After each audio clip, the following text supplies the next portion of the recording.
With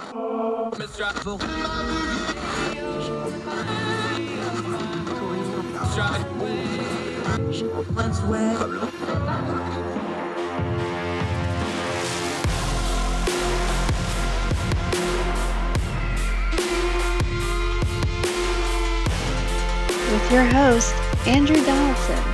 This is Heard Tell. Heard Tell Show. It's Friday, folks. You made it. Congratulations. A special edition of Heard Tell today. I'm Andrew Donaldson. Thank you for joining us wherever you are across the street or around the world. An election doubleheader. Yeah, we got two guests for the entirety of the program today talking elections. Our friend Joe Szymanski's back. We're going to cover the primaries from this past week and look ahead to a big ticket primary next week in Georgia and what's coming up in elections here in America. Then we're going to go overseas. Our buddy Bill Bowkett over in the UK. The UK just had their local elections. Big doings, very important for what's going to be coming up there. So we're going to talk elections over yonder and elections here both. A double header of election coverage, two great interviews taking up the entirety of your Friday programming. Don't miss a thing. A little different program. This is what we're going to do. Big old information sandwich involving elections today on Heard Tell. And we're going to jump directly into it with Joe Szymanski right now. Welcome to Heard Tell. He's back, our buddy Joe Szymanski. He is from elections-daily.com. He got very little sleep because he is busy up doing things like live feeds and stuff. We had ourselves some primaries on Tuesdays. Let's get right to it, my friend. The one that is still ongoing, Pennsylvania, U.S. Senate, Dr. Oz. Where are we at? What are we looking for? And what's left out there as we sit here and record this on Wednesday afternoon? From what I've heard, it sounds like there's around about 28,000 votes left out there right now. It's mostly absentee ballots, and the problem is a lot of them are out in Allegheny County, where they're not going to be planning on starting to count those things until Friday afternoon, which means we not know about these results until Monday or Tuesday of next week. So that's already immediately going to be a massive potential cause of concern here because it might be a whole week until we hear about what's going on. And because of how tight the margin is right now, it's only about 2,100 votes. And it's going to be really interesting to see right now how much these kind of mail-in and absentee votes that were pushing harder for McCormick, and they looked better for McCormick, see how much they kind of thin down that result. Right now, it looks like we're potentially heading towards recount territory. Multiple people from both who both work for both Oz and McCormick have been contacted to potentially help out with a recount across the state and recanvassing. So we are very much in that territory right now. Let me just tell you, this Senate primary is not done by any means. Yeah, Pennsylvania, we need to note anything less than half a percentage point, automatic recall. So even if people don't call for it, that's baked in the cake. Kind of looks like that's where we're heading either which way. There's going to be a recall of some kind or recount of some kind here. Give me a feel, though, the counties that are out. I know that's a lot of ballots for something that's kind of bouncing around that 2,000 vote margin, give or take, depending on which numbers you want to use. Give me a feel for it. You think it's Oz? You think it's McKinney? What do you think? These ballots probably slightly favor Dave McCormick a little bit more. The question is whether or not it's enough to get him to close and then close down the margin to Dr. Oz and then overtake Oz in the race right now. That's really the question. We expect, just from the patterns that we've seen across the state, we expect these ballots to favor McCormick, but it's something that could go either way. Again, it's just a race between them right now. Kathy Barnett is not a non-factor right now. She's about 7 points behind both of the other candidates in the top right now, and Oz and McCormick. So it's really just going to come down between what do those ballots show up like for Oz and McCormick. What are they from? Are they election day votes? Are they absentee votes? And who are they pushing towards to get towards that victory? The other thing in Pennsylvania on the Republican side, of course, Doug Mastriano easily cruised to the governor nomination. I wish I had some gifs of your reaction on the live feed when this came through. Talk about it. You guys at Elections Daily said this automatically makes the governorship a lean Democratic. Just give me your feel on it, because he won very easily. He lapped the field. He got up into the 40s in a multiple person field. How bad is this for the Republican Party? Because I've said it publicly, I'll say it again here. This guy is unfit for office. He shouldn't have any elected office whatsoever, especially governorship of one of our larger states. Yeah, the problem for Mastriano is, you have outsiders and businessmen who you've seen before who have come out and they kind of say crazy things like he does. But the thing is that Mastriano, as an elected official, as a state senator, he has a record. And that record is not great, to say the least, in terms of probably winning over moderates and winning over key voters that you still do need to win, even a Republican favored year in the state of Pennsylvania. And there are tweets out there of him supporting martial law. There is a screenshot of a tweet that he retweeted that said that President Trump should appoint Doug Mastriano to lead martial law in the country to figure out what the hell went wrong with election day 2020. And and then Mastriano retweeted that tweet from his personal account, not from his state senate. There is just, my concern is that even if he does try the moderate, I don't think he can. There is just too much stuff out there of him like going all in on a lot of the nonsense surrounding 2020 and then going above and beyond that. That's what I think makes a concern for a lot of us, and that's what makes a concern for a lot of Republicans in the state. That's why they were trying to coalesce at the end there. Obviously didn't work. It didn't help him that Trump decided to endorse Mastriano as kind of a record hedge because he was so concerned about Oz losing in the end that he decided to, a lot of reports saying that he endorsed Mastriano because he wanted a victory in the state, and that just propelled Mastriano over. It is just a really concerning thing, though. In terms of winning back the governor's race for Republicans, there's a lot of people there who are really concerned about him being able to get over the hump. And Pennsylvania has done this before, where it has elected Republican congressman, it has elected Republican senator, it has elected Republican state house and state senate, but then it elects Democratic governor because either a Republican governor candidate was too crazy or was too unliked to get past a relatively likable Democratic candidate. It happened in 2014. I'm very fearful that could happen again here in 2022 for Republicans. Yeah, and one thing he hasn't retracted that might be the craziest thing he says yet, as far as the average voter getting upset about it, he wants to deregister every single registered voter and re-register them. That kind of stuff I can't even imagine you thinking that, let alone saying, like, telling voters, I'm going to really hassle your life, every single one of you. Doesn't sound good. Before we move off Pennsylvania real quick, of course, John Fetterman, who's still in the hospital, I think he was going to get out today, perhaps. He won his very convincingly. Connor Lamb was thought of as kind of a rising star a few years ago. He got absolutely woodshedded in this race. Fetterman, is he the favorite in this race? Would Dr. Oz be the favorite? How do you stack that up? It's probably it's a toss-up race right now. We've had it rated as toss-up since we knew that Senator Toomey was retiring. Either Oz or McCormick as the Republican nominee. This is going to be a toss-up against Fetterman just because of the closeness of the state. But Fetterman does have some angles he may have to work with if you look kind of deeper into the numbers. He finished a distant third in some very heavily black areas in Philadelphia last night. That will bring some concern to Democratic strategists, whether or not their ticket can bring out the African American vote, especially in Philadelphia for the fall. That is going to be a key interest of concern here. Fetterman is certainly not someone that should be underestimated, though. I've seen far too many Republicans online underestimate Fetterman. He is not, I've said this before, he's not someone who should be underestimated. I do think that Republicans can end up favoring in the seat by the time fall comes around, but he's not someone that you can overlook and just say, well, he's a guy who dresses funny, he's not going to win in Pennsylvania. You can't say that. That's not something you can say. That's not something you can believe. This is going to be a close race again here in Pennsylvania, and having Mastriano as the governor's nominee doesn't necessarily help matters in that regard either. I hate to put it this way, but we got to go off recency bias a little bit. Despite who the candidates are, and I agree with you, Fetterman's got a different kind of style, which people have a hard time getting their head around. That doesn't mean it's not going to be effective. If you get a Dr. Oz, let's say he wins this and pulls this out, you have Mastriano on the ticket. But a lot of people thought Pennsylvania was a gettable get for the Republican Party. I'm starting to get Georgia runoff vibes with these two candidates. Yeah, I would almost say the difference is almost more in style and appearance than even it was in Georgia.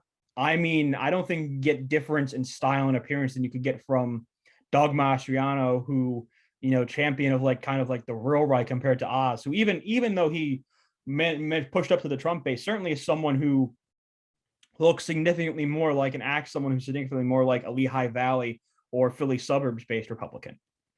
I think even more so the Georgia runoffs, we have two very contrasting styles of candidates.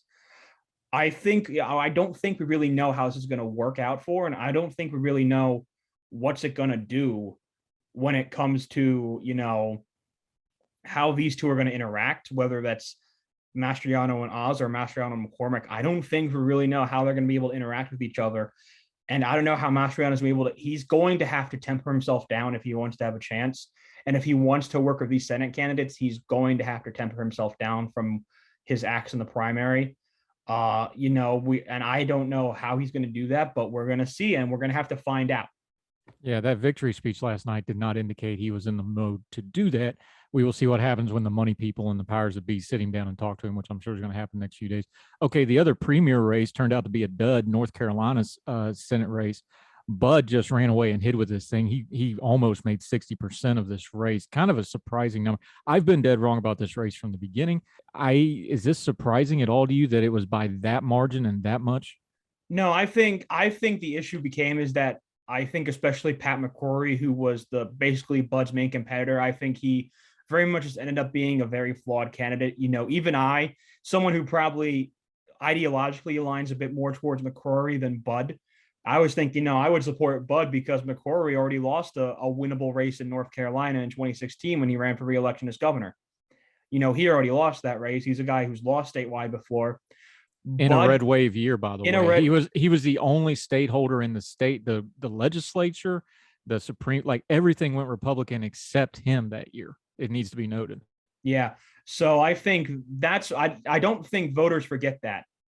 That's for sure. And Budd, I think once he started campaigning, Budd really capitalized on that. You could really see the shift in the polling numbers where it looked a lot tighter when Budd wasn't really campaigning as much to when he really started to get out there and go campaign. You could see the difference in the poll numbers.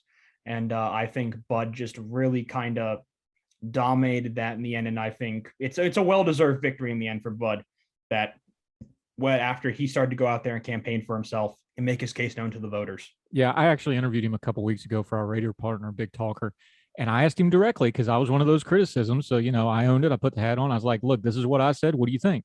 And he said, we were confident in the endorsement. We know the numbers we saw off the endorsement. We were going to go to all the counties, do our ground game, and then do TV at the end. And that really worked for him. So all credit to him. He was right. I was wrong. And now he goes on to face Sherry Beasley. He's probably the favorite in that race, I would assume, by 5 to 10 points, something like that. That would be correct. We have that rated as likely Republican right now at Elections Daily. Yeah, and he is a Trumpist through and through, but he is a very disciplined one.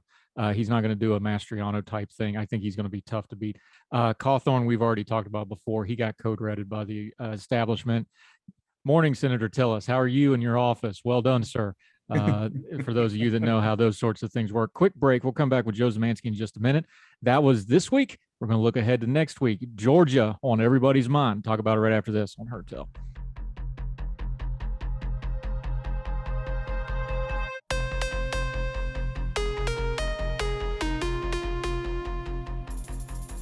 Welcome back to Heard Tell. Joe Szymanski. He is invaluable on this stuff. Elections-daily.com. Eric Cunningham and crew over there.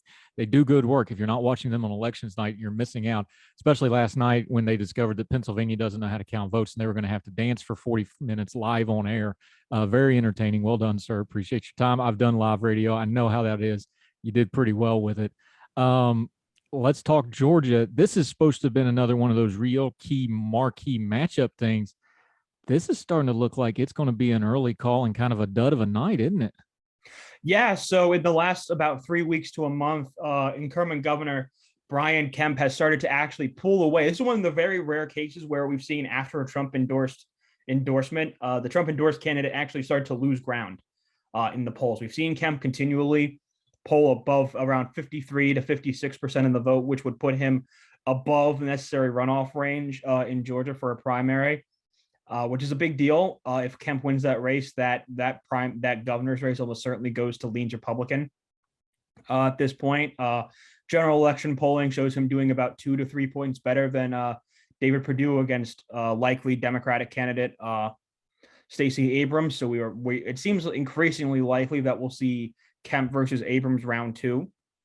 But I think there's also a key race, of course, for Secretary of State. Brad Raffensperger is running for re-election. It's expected that he will make a runoff against Jody Hice, but the likelihood that he'll be favored in that runoff is unlikely. But it does seem like, from what I've heard right now, is that Raffensperger is probably to make the runoff in that race at this moment right now, which will be interesting to see on election night. That is a race certainly worth watching. And that's gone miraculous when you consider where that was, where everybody thought Raffensperger should just pack it up and go to the House. Give the man credit. He fought his corner, and he's actually making an election out of that when a lot of people thought he was DOA, right after the Georgia runoffs when he stood up to Trump. So interesting things going on in Georgia. Okay, Herschel Walker looks like he's going to cruise to victory. Kemp looks like he's going to win 20-plus points. In fact, I just saw where David Perdue's actually paring his schedule back. That's never a good sign right before No, election. never a good sign. Sitting Senator Raphael Warnock will be Herschel Walker's opponent. We've already covered it, but just to recap for a second, I think this might be one of the real ugly elections of this cycle, especially in the U.S. Senate. Yeah, this is a race that's going to get nasty. Both Warnock and Walker have questions to their background, especially relating to potential issues with potentially domestic abuse. There's been some claims made against Warnock from what seems to be a messy divorce that occurred between him and his ex-wife. Walker has been accused a couple of times now of domestic violence. This is a race that is going to get nasty. This is a race that I've heard to expect to get nasty between these two candidates. There's a lot of money behind them as well to spend on advertisements for those two. It is going to be a nasty, nasty race. Georgia voters, I feel bad for you. I'm sure all of you down there are feeling burnt out after the last 2 years, especially because of the runoffs that took you another 3 months to get through back in late 2020, early 2021. This is going to be another messy, dirty, expensive race in Georgia. One that's certainly going to be very interesting to watch, but it is going to be messy. Like you said, it's probably going to be very dirty, and it might be hard to watch it sometimes just because of how it's going to be partaken of by those two candidates. So Georgia's up next. We're kind of getting through the meat of the primary season here. A lot of interesting elections yet to go, my friend. Joe Szymanski, let folks know where they can follow you. Your election night coverage just gets better and better every time you guys do it. Well, for our live stream, you can either follow us on Twitter at elections_daily, and you can watch our live streams there. We stream them every time from that point from our Twitter there, or you can follow us and subscribe on YouTube, Elections Daily, right there on YouTube. You can subscribe there and you can watch our live streams there. Either or would work. You can find me at Joseph Szymanski on Twitter, all one word. That is SZYMANSKI there for my last name. And then for our general ratings, again, elections-daily.com. You can sign up for a weekly newsletter that will show you, that will recap at the end of the week, all of our articles from the past week. We will have a ratings update for you shortly. I just completed my finals. I'm probably working on it tonight. We will have a House, Senate, and governor's rating updates, all for you guys within the next couple of days. So be on the lookout for those. Yeah, y'all do great work. All right, man, go grab yourself a nap. I know you're a little low on sleep today. Appreciate it. We will have you back again, probably a bunch over this summer. Hot summer of election stuff. Well done, my friend. Joe Szymanski, thank you so much, sir. Thank you for having me on. Yes, sir.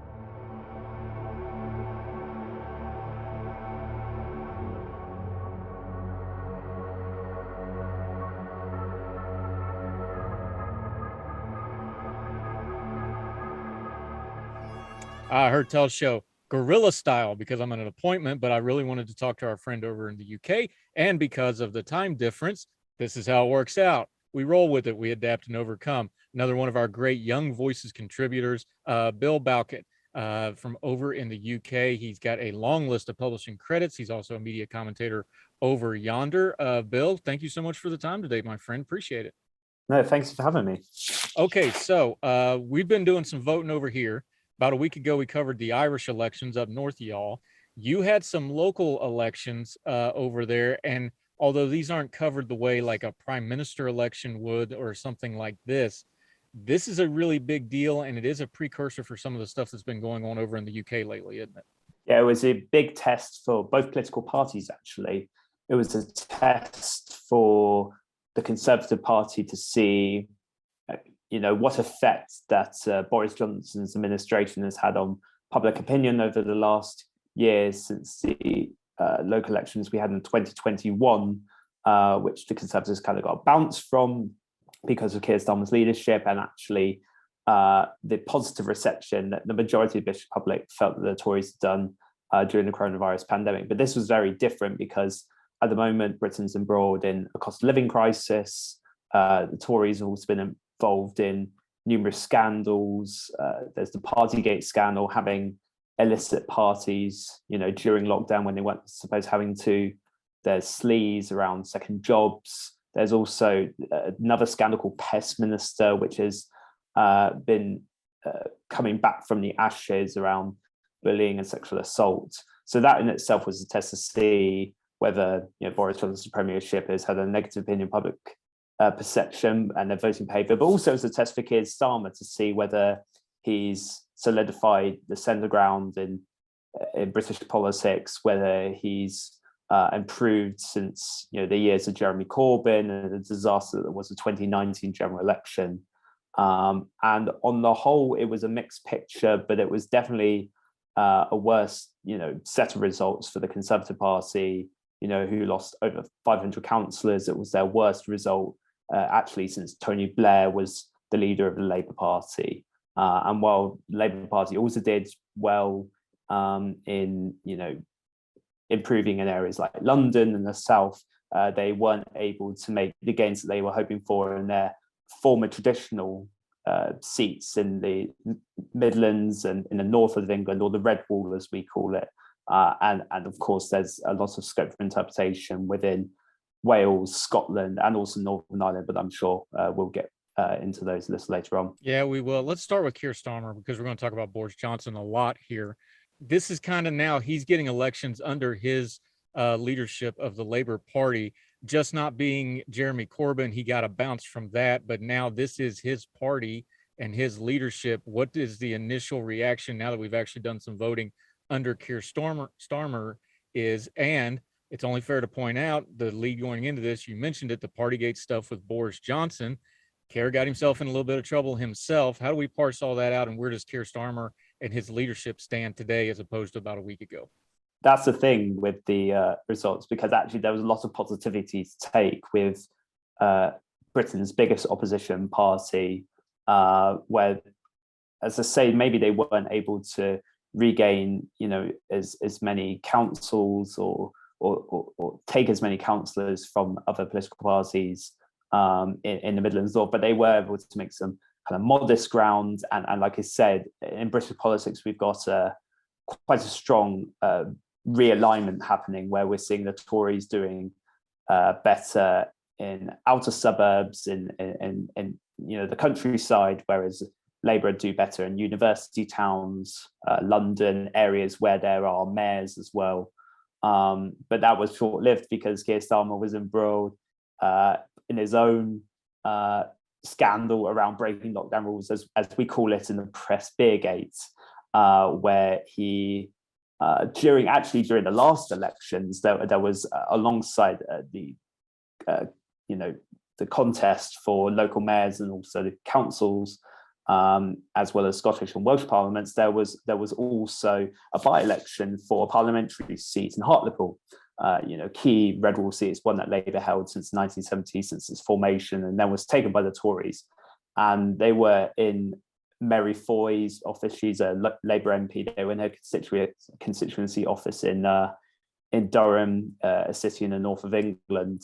And over 15 Labour staffers, including Sir Keir Starmer's also deputy leader Angela Rayner, had a curry and a beer when they weren't supposed to, because at the time social mixing was banned indoors. It was only for a maximum of 6 people or two households. And on the day in which the local election results came out early in the Friday morning, Durham Constabulary, the police force over there, announced their own criminal investigation into Keir Starmer's act as to whether they broke down lockdown rules. And as we know from Boris Johnson's own party probe, he was fined. He was given a fixed penalty notice for doing so, as had 100 other members of the government, whether they're civil servants or ministers, we don't know. But now there's a very good chance that Sir Keir Starmer will be finding himself, and he's made a promise that that if he were to receive a fine, just like Boris Johnson did, then he will resign as Labour leader, which will actually force greater pressure on the Prime Minister to resign if he's to follow suit and have some integrity left within him.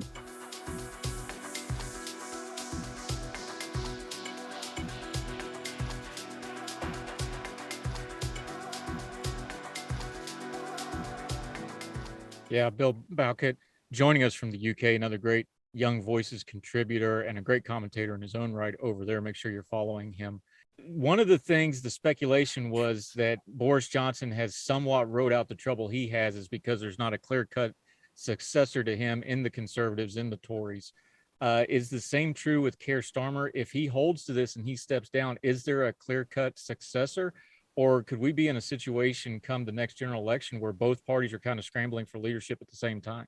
That's certainly the case, I think, at least in the Tory party. There are several possible contenders to step into number 10 Downing Street. You've got the Foreign Secretary, Liz Truss, who's been centre stage in negotiating a way out of the Northern Ireland Protocol.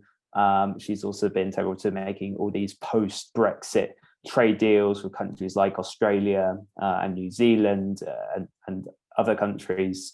Whereas with the Labour Party, there's a bit more open scope for who to take over. I mean, but the problem there is that even with American listeners, it's the same with British listeners or British people, is that there's not really any standout figures. I actually looked recently in the most recent YouGov polling into the most popular Labour figures. That's not just MPs; it could also be mayors like the Mayor of London, Sadiq Khan, or former prime ministers like Gordon Brown, Tony Blair. And I think it was only Yvette Cooper, who's the shadow Home Secretary, that came out as the highest current sitting member of Labour's front bench, and she was 7th. I mean, on top of my head, there's people like Wes Streeting, the shadow Health Secretary, who's a very eloquent speaker, very moderate. Lisa Nandy is the shadow Foreign Secretary, and she's been very tough when it comes to the Uyghur Muslims in China, and also criticising the government's levelling up strategy to make Britain more equal, more fairer, more financially prosperous. But the problem there is that ask any normal member of the public, to name, 10 members of the Labour shadow cabinet, you'd really struggle to probably list half, list 4 or 5. So there's definitely people who could take over Starmer, but they would also have, an extremely difficult job in not only, resonating with the British public, but also, creating a vision which they see as moving on from 12 years of Tory rule, especially since the Tory party are now moving further left on economics, since they've introduced all these tax rises around national insurance and VAT. It's kind of got to raise the question as what the Labour Party actually offering nowadays. That would certainly be the question that Sir Keir Starmer, or indeed any future Labour leader, will have to answer. How much of this is because British politics is like anywhere else? Like you've mentioned, the Tories have been in charge for quite a while. There's got to be just a fatigue factor with some of it just because they've been in power for so long. But like you said, you also have this dynamic of the post-Corbyn Labour Party kind of trying to figure out who they are.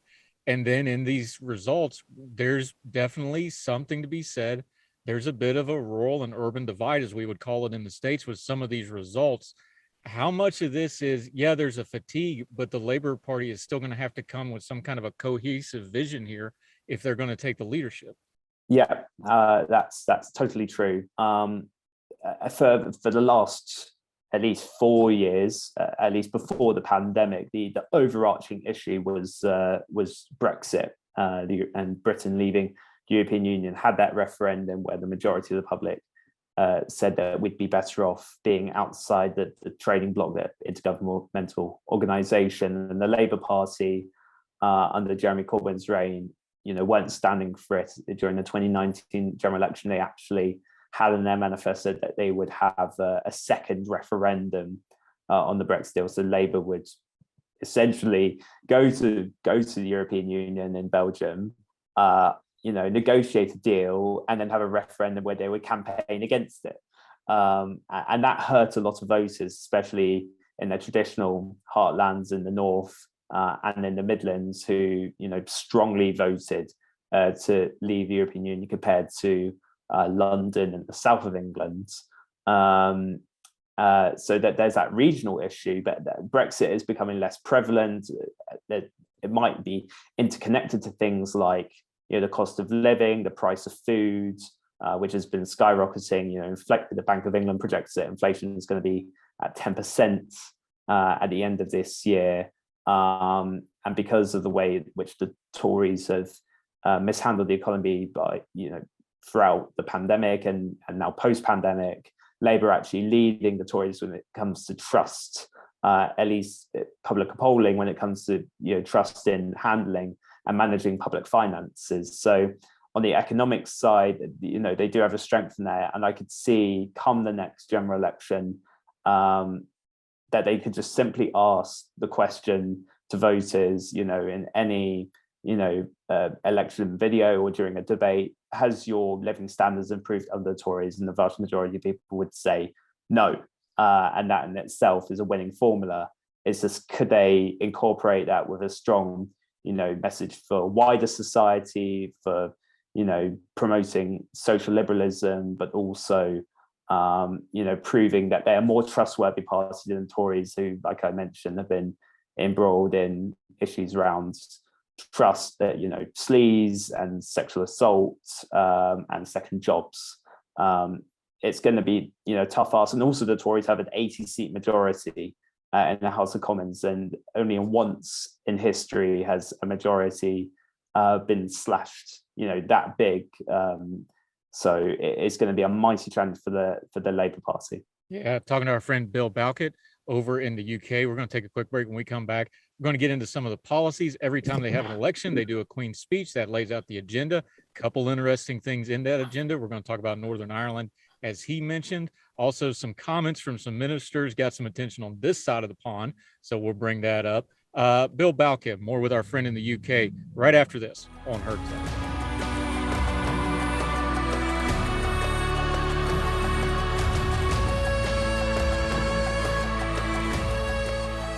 Welcome back to Heard Tell. We're talking to our friend Bill Bowkett over in the UK, talking about their recent local elections and the wider ranging implications there. Let's start where we left off, though. In America, we have the phrase when it comes to the elections, it's the economy stupid. I don't know what the British version of that is, but with the cost of living at the forefront, with inflation as high as it is, now double digits in England, projected to maybe even go a little higher before it tops off, I got to imagine it's the economy stupid is pretty much what's on a lot of people's minds over there right now. Yes? Yes, it is. I think at the moment, as polling shows, I think it's the second biggest issue, at least by public opinion standards. But then, like I say, there's other issues that are kind of tied into the economy. The biggest being the declining in living standards. So in the past, we've had other factors that kind of decide people's voting behavior. And during the Brexit referendum, people were more motivated by cultural factors like immigration, like the rule of law, than they were to economic factors around, marginal decline or trading standards if Britain were to leave, and the fact that we might become, a more isolated nation. And the same was with the 2019 election. The 2019 general election was primarily seen by many people as the Brexit election, as to which party do they feel was going to deliver on the will of the British electorate.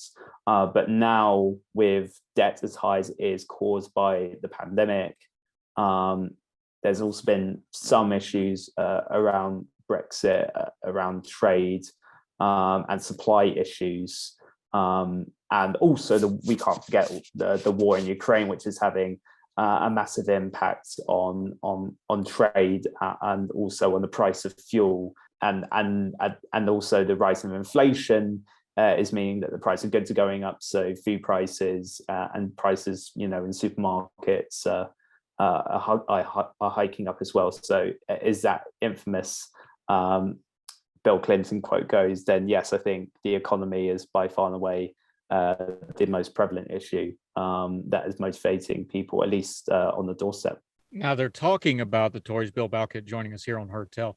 They're talking a lot of policies here, but we're just kind of looking at it from the outside. You're there, you tell me, because of the COVID policies, because of the adjustments from Brexit, because of their tax policies that you already touched on, because of the NHS policies that they've been working on, fairly or unfairly, however you want to parse it out, they're kind of painted into the corner that they're going to have to fight out of. And I don't think they've got a lot that they can really do here, do they? They have some legroom, I feel. At least when it comes to the economy, they can. Boris Johnson, should he be, the Conservative Party leader, come the next election, which is most likely to be either 2023 or even 2024, then they would say, but we didn't have a war and we didn't have a pandemic, in our election manifesto. In that case, and as we saw with the Queen's speech, there's a lot of red meat policies which are, going to be put through the Houses of Parliament over the next parliamentary year. We've got a big bill when it comes to regulating big tech. We have a very big bill, the National Anti Borders Bill, which is supposed to hung on illegal immigration. There's a deal agreed with the Rwandan government to send asylum seekers trying to enter the UK and send them to the Central African country. And many of these red meat policies are being proposed not only because they were in the Conservative 2019 manifesto and they have to deliver on them, otherwise they're going to lose, a couple, many votes. But it's also being seen and interpreted, at least by some politicians, as an appeasement from Boris Johnson over distrust within his own Tory ranks over the way he's handled the economy, his behaviour during the partygate scandal, and whether he misled Parliament in the process as well. So when it comes to that next election, when it does come around, this is the pivotal question, is that the Tories have been in power for 12 years now, and they've got to ask voters and really appeal to them, because there are going to be some who are going to be apathetic, and many people aren't turning up to doorstep as much as they were. Actually, the turnout in the local elections was just over 30%, which is an incredibly low number. It's half of what you normally see at a general election. So they really have to, the brand of Boris Johnson, along with the appeal of conservatism, modern British conservatism, has to stick. Otherwise, they're at risk of succeeding to the Labour Party, which to them would be a economic and a social disaster. Because of what transpired before with Brexit, with the changing in power, with Boris Johnson's own rise to power, has it been a blessing or a curse that everybody kind of admits, like, this general election is going to be out in the future? It's going to be at least another year in the future, probably.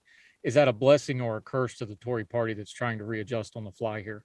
Well, there was one report I saw from Business Insider, actually, Kat Neelan, who heard from several Tory sources that potentially the Tories are eyeing up election this year. And the reason they're doing it this year is because they feel that the economy at this moment of time is not getting any better, with the MPS, as I mentioned, predicting that hike in inflation, hike in interest rates, resultingly as well, that if the state of the economy doesn't improve as they would hope, come 12 months time, then what's the point of holding off for a general election? I mean, that there could be the benefit for Johnson in putting behind some of the more personal Westminster bubble stories, as we like to call them, around sleaze and partygate, because as you're seeing with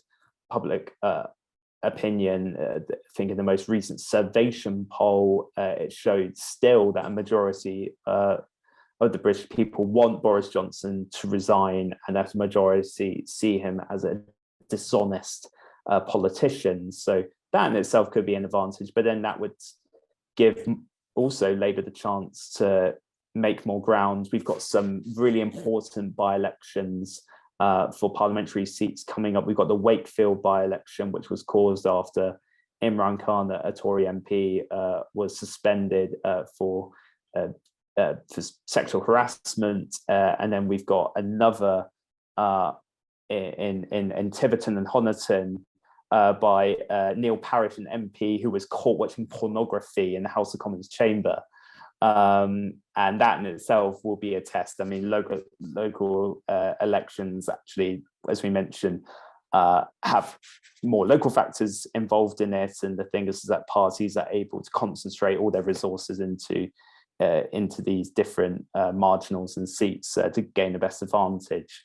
But but I think the most realistic solution as date that we can see is probably going to be 2023. Wait till this Metropolitan Police investigations, partygate, is concluded. Wait until the Durham Police finish their conclusion. Hopefully the situation in Ukraine improves.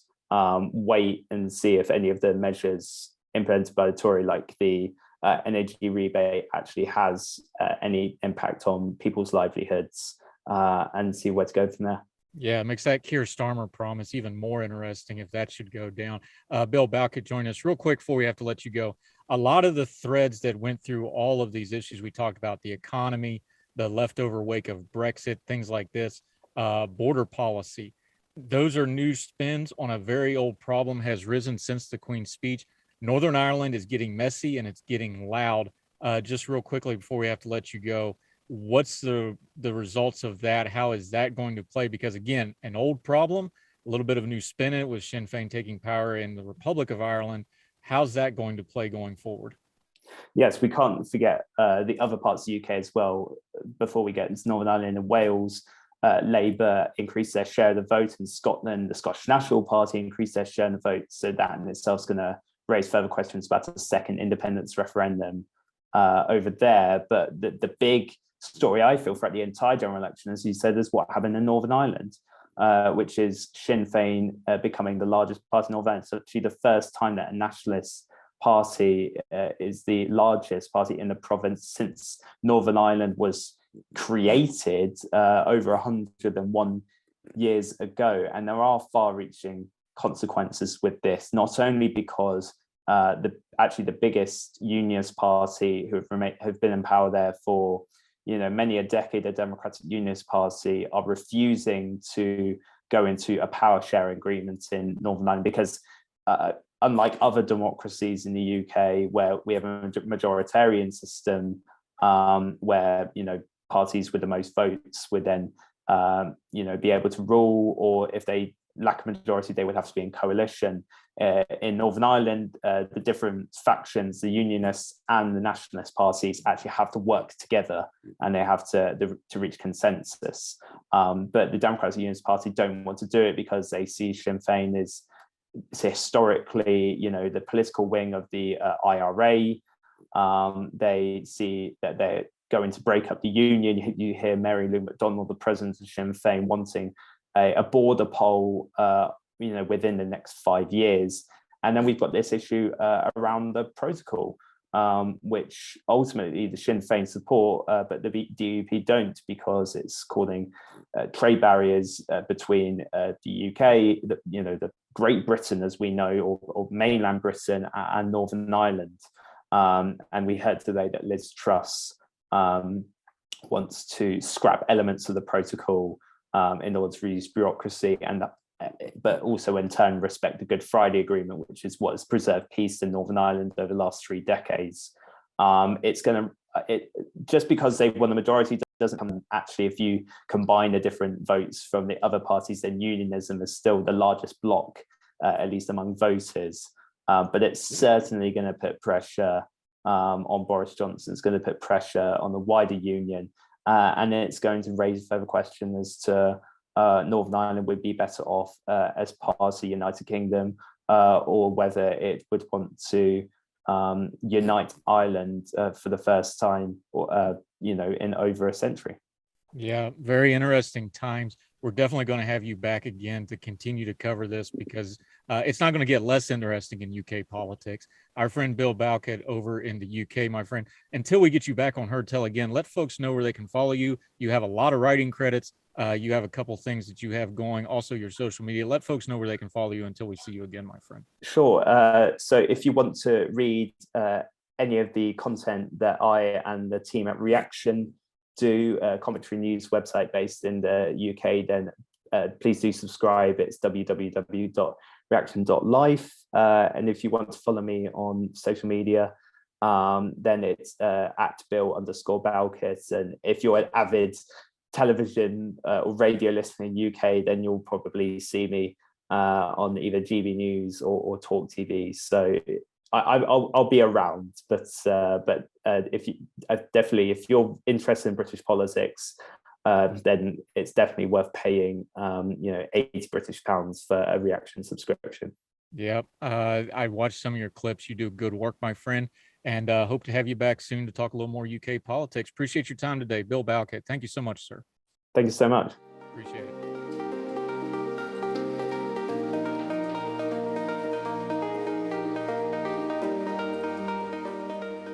That'll do it for Heard Tell. Thank you so much for joining us wherever you are across the street around the world. You give us the most precious thing you have, your time, and we never want to waste it. That's why we do things like today, where sometimes we do something a little different. Much election coverage of Over Yonder with our friend Bill Bowkett over in the UK, and here with our friend Joe Szymanski. Every now and then we do things like this, a little different, but different's good. It keeps it shaking up, especially when it's really, really loud in the news cycle. And that's why we're here. We're going to turn down the noise, bring you good information, get to what we need to know to discern the times we're living in, especially during election season. And we also always love keeping up with what's going on with our friends over in the UK and around the world. That's that global perspective we want to keep, even though we do local focus, national focus. Perspective's importance. It's one of our core values here at Heard Tell. So till we see you all again, we hope you have a great weekend. We hope you're with us for the Twice on Sunday replay show on Sunday. Until we see you again on Monday, wherever you are, we hope you and yours are well. We hope you're well fed. And we'll see you again right back here from our Heard Tell. Take care. All the music on Heard Tell is provided under a Creative Content license from monstercat.com.